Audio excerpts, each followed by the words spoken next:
안녕하세요. 오늘은 지난 16년간 입었던 생활복 반바지를 버렸습니다.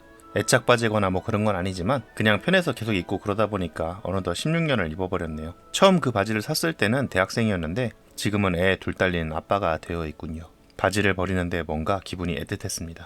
바지 고무줄이 전부 다 늘어나서 엉덩이 아래로 자꾸 흘러내려서 고무줄이라도 고쳐서 다시 입어볼까? 라는 생각을 했다가 가랑이 사이가 닳고 천이 기름종이처럼 얇아져서 투명해져 있는 걸 보고는 이제는 이 바지를 보내줘야 할 때가 됐구나 하고 체념하게 되었습니다.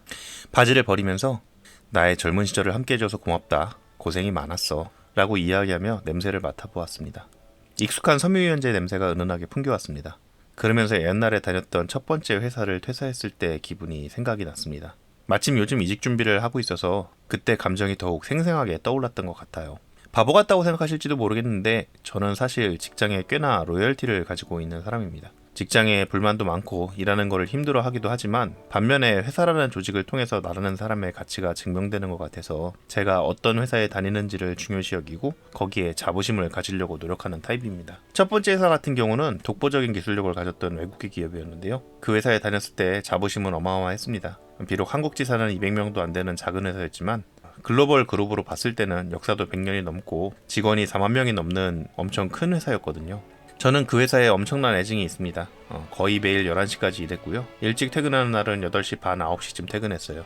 업무 강도가 너무 심해서 공황장애가 왔을 때도 있었습니다. 그러나 한편으로는 사원 나부랭이 주제에 글로벌 프로젝트도 여러 번 맡아서 했고 이미 입사할 때부터 차기 팀장으로 양성할 걸 목표로 스파르타 교육을 해왔기 때문에 제 나름대로도 그 모든 걸 참아내고 열심히 해왔던 것 같아요. 더군다나 첫 번째 직장이어서 애착이 꽤 강했습니다. 근데 그렇게 사랑했던 첫 번째 회사도 결국은 이별할 때가 다가오더라고요. 솔직히 매일 11시까지 일하고 성과급으로 그렇게 딱히 인정받았던 것도 아닌데 그냥 미래에 투자한다고 생각하고 열심히 일했었거든요. 근데 대리 진급할 때가 임박해서 신입사원들하고 이야기를 하는데 4년 차인 저랑 신입사원이랑 연봉이 똑같더라고요. 내가 회사를 위해서 이렇게 4년 동안 열심히 노력했던 결과가 이거구나. 그런 생각을 하니까 기분이 조금 처참해지더라고요. 그래서 저보다 4년 선배인 대리님한테 그 얘기를 했더니 그 선배가 그러는 거예요. 야, 사실 나도 자존심 상해서 너한테 얘기 안 했는데 너랑 나랑 연봉 똑같아. 그 얘기를 듣고 생각을 했죠. 이 회사에선 4년이 지나든 10년이 지나든 난 계속 이런 취급을 받을 거고 이 대리님의 현재 모습이 나의 미래구나. 그런 생각을 했더니 와, 내가 이렇게 버틸 수 있을까? 그런 생각이 들더라고요.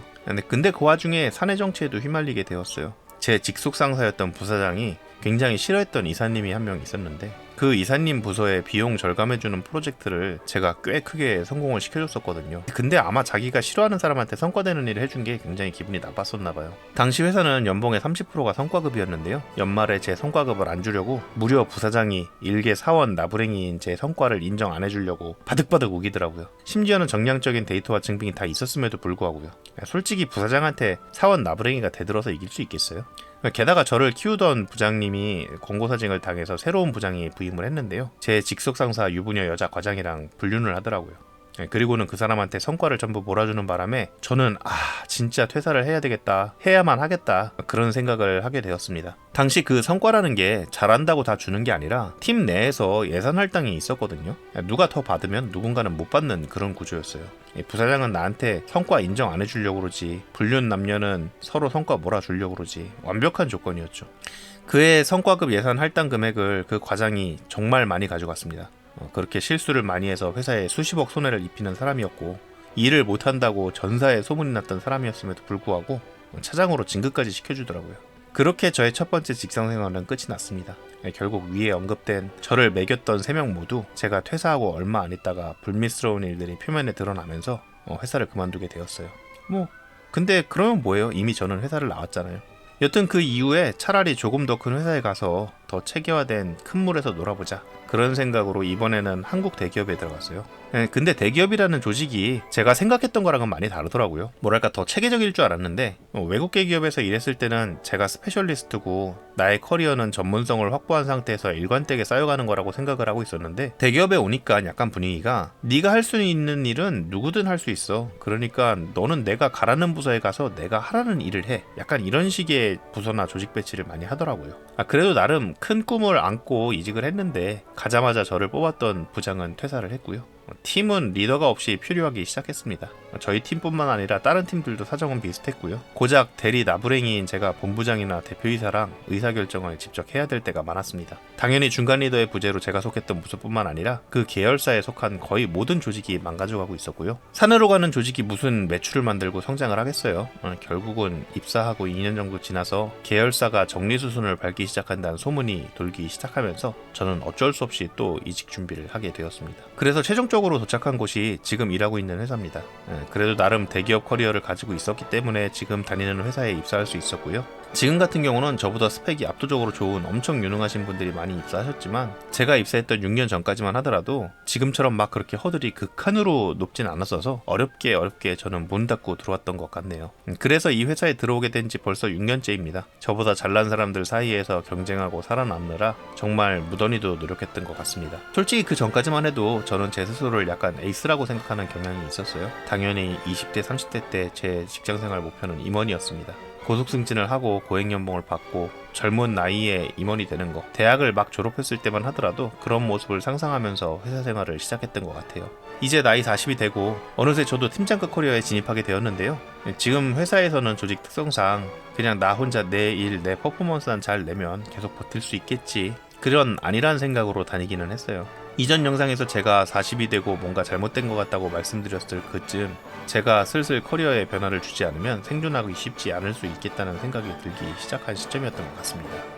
그냥 내 일을 열심히 하고 성과 잘 내고 펑크 내지 않고 그렇게 일만 하다 보면 그냥 무난하게 직장 생활을 할 수 있을 줄 알았는데, 회사 입장에서 또 생각을 해보면 월급은 매년 조금씩 올려줘서 점점 많은 월급을 줘야 하는 사람인데 하는 일이 매번 똑같고 대리급한테 시켜도 할 수 있는 일을 굳이 과차장급한테 높은 연봉 줘가면서 시켜야 할 이유가 있을까? 라고 생각해보면 계속 안주만 하는 사람들이 결국 40 넘어서 도태돼가는 이유도 납득은 갑니다. 근데 돌아보니까 팀장으로서 인력 관리도 하고 KPI를 직접 설정하고 관리하는 포지션을 확보하는 게 제 직무나 제가 속한 조직 특성상 어렵겠더라고요. 그렇다고 계속 팀원으로서만 커리어를 지속해 간다면 앞으로 5년 이후에는 조기 은퇴를 해야 되는 것이 자명한 사실입니다. 그래서 지난달부터 본격적으로 이직 준비를 시작했고요. 사실 최근에 영상 업로드가 조금 뜸했는데요. 손 놓았던 이력서도 다시 쓰고 여기저기 구직 활동하느라고 조금 시간이 부족하긴 했습니다. 지금도 이직 제안을 몇 군데 받아서 이력서 제출했고 면접 일정 기다리고 있는 상황인데요. 아마 지금 다니는 이 회사에서 생활하는 것도 얼마 남지 않았다는 게 새삼스럽게 체감됩니다. 솔직히 지금 직장 생활의 목표는 아이들 클 때까지 오래 버티는 겁니다. 기대도 하지 않고 욕심도 내고 있진 않지만 노력하면 뭐 임원을 못할 것도 없겠죠. 시켜만 주신다면요. 근데 이제는 막 굳이 새로 대학원을 가고 박터지게 정치하고 그렇게까지 더 피터지게 노력하고 경쟁해가면서 더 위로 올라가고 싶은 생각은 크게 없어요. 뭐 물론 일을 하다 재밌어서 성과도 잘 내고 그러다 보니 회사에서 하라고 그러면 뭐 임원을 할 수도 있겠지만 저의 능력 밖을 넘어서서 억지로 만들어내고 싶은 마음까지는 사실 들지는 않아요. 이 영상을 보시는 분들 중에 20, 30대 분들도 많이 계실 것 같은데요. 제가 그분들에게 감히 드리고 싶은 조언이 몇 가지가 있습니다. 이제 와서 돌아보면 제가 제 커리어 관리 측면에서 정말 잘했다고 생각되는 부분들도 있고 잘못했다고 생각되는 부분들도 있는데 그런 걸 조금 말씀드리려고 해요. 우선 첫 번째로 한 회사에 들어가셨으면 기본 3년은 일해야 되는 것 같아요. 지금 요즘 같은 시대에 이런 얘기 하면은 옛날 얘기다, 요즘 이직 안 하면 바보다, 말하는 거 들어보니까 너 꼰대다, 이런 생각하시는 분들 계실 것 같은데요. 실제로 구직 활동을 해보면 3년 이하의 잦은 이직이 많은 분들은 거의 잘 채용이 되지 않더라고요. 설령 채용이 된다고 하더라도 인력이 급해서 뽑는 좀 안 좋은 포지션에 많이 가게 되고 자기가 원하고 좋은 회사에 비전도 있고 연봉도 올려서 좋은 조건으로 가시는 분들을 보면은 보통은 한 회사에서 3년에서 5년 이상 꾸준하게 잘 커리어 관리를 하시면서 안정적으로 직장 생활 하시는 분들이 많이 좋은 데로 가시더라고요. 뭐 물론 직군마다 특성은 있겠죠. 저는 일반론을 말하는 거니까 오해 없으셨으면 좋겠고요. 반박시 여러분들이 무조건 맞습니다. 그냥 제 생각에는 그냥 한 4년에서 6년에 한 번 정도 이직을 꾸준하게 하는 게 좋은 것 같아요. 두 번째, 이직을 안 하는 것도 그거 나름대로 문제가 있습니다. 한 직장에 10년, 20년 다니는 거 예전에나 존경받을 일이었지 지금은 이렇게 다니면 무능해서 그렇게 다닌다는 소리나 듣고 회사에서도 사실 그렇게 이직 안 하는 사람들을 인정해주지 않거든요. 넌 어차피 급여 조금만 줘도 딴 데 안 갈 거잖아. 넌 어차피 대우 안 해줘도 딴 데 안 갈 거잖아. 넌 어차피 승진 안 시켜줘도 딴 데 안 갈 거잖아. 뭐 약간 이런 식으로 대하는 경향이 있는 것 같더라고요. 대부분의 회사들이 다 그랬던 것 같습니다. 제 주변 사람들 얘기를 들어봐도 그렇고요. 그래서 4년에서 6년에 한 번 정도는 이직을 하면서 인생에 총 4번에서 5번 정도 이직을 하는 거는 꽤 건강한 직장 생활이라고 저는 생각하거든요. 전에 말씀드렸듯이 저는 지금 직장에 6년 정도 있었는데요. 첫 번째 회사에선 4년, 두 번째 회사는 2년 이렇게 있었어요. 근데 지금 다니는 회사를 6년 정도 다니다 보니까요. 익숙해져서 정말 다른 데는 가는 게 너무 무서워져요. 그리고 지금 솔직히 지금 회사보다 더 좋은 조건을 주는 데를 찾기도 쉽지는 않아요. 근데 제가 이직하려는 거는 미래를 위한 안정감, 그리고 이미 돌이킬 수 없는 미래가 이미 도달했을 때는 갈 데가 없을 걸 걱정해서 이직을 미리 하려고 하는 거거든요. 그래서 세 번째, 생각보다 내가 갈 수 있는 데가 없으면 어떻게 하지? 이렇게 걱정을 많이 할 필요도 없다. 이렇게 생각이 됩니다. 사실 지금 회사 다니면서 저도 자존감이 꽤나 바닥을 치고 있던 상황이었는데요. 막상 또 인력 시장에 나와보니까 나 같은 커리어를 가진 사람도 찾는 직장이 많이 있을까? 그렇게 생각을 했었는데 생각보다 좋은 회사, 좋은 포지션에서 좋은 조건으로 많이 연락들을 주시더라고요. 그래서 정말 다행이구나 싶었어요. 감사하기도 했고요. 똑같은 사람이라도 자리에 따라서 진짜 필요할 때도 있고 중요성이 적을 때도 있는 것 같아요. 물론 여태까지 열심히 커리어 관리를 한 결과물이기도 하지만 요즘 취업이 잘 안 된다, 경기가 불황이다, 일자리 구하기 어렵다 말들이 참 많긴 하지만서도 또 그런 와중에서도 살려고 찾아보면 여러 방법들이 있는 것 같더라고요. 사실 제가 지금 생각했던 이직 조건하고 꽤 맞는 회사가 두세 군데 정도 면접 제안을 해주셔서 일정을 기다리고 있기는 한데요. 물론 될 수도 있고 안 될 수도 있겠죠.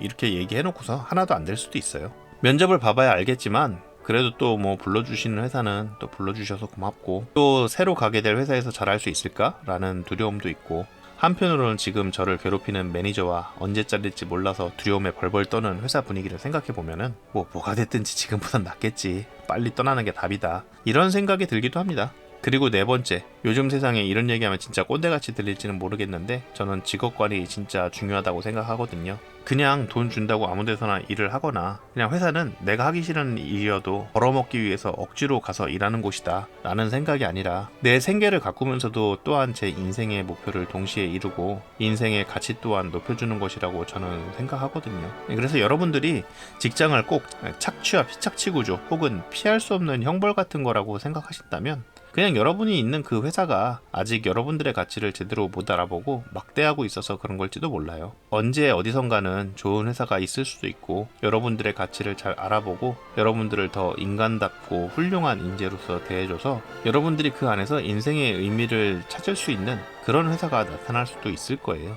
자리가 사람을 만든다고 어떤 자리에선 정말 바보처럼 취급받고 무시받던 사람이 다른 조직에 가서는 승승장구하고 고속승진하는 케이스도 여러 번 봤거든요. 그리고 마지막으로 무엇보다 정말 사람은 언제 어디서 어떻게 만날지 모르니까 꼭 적을 만들지는 마시고 관계를 잘 다져놓으시길 바랍니다. 인간관계를 맺고 끊을 때 나쁘게 하지 마시고 이 사람 언제 어디선가 다시 만날 수도 있다라는 생각으로 언제 어디서 누구를 만나든지 정중하고 예의 있게 대해주세요. 여러분 밑에 직원이었던 사람이 언젠가 여러분 상사가 될 수도 있고요. 쌍욕하고 나온 직장 동료가 다른 직장에서 여러분들의 레퍼런스 체크 대상이 될 수도 있습니다. 그냥 직장 생활은 겸손하고 유하게 하는 게 최고더라고요. 그냥 제가 직장 생활을 12년 해보니까 느낀 결과입니다.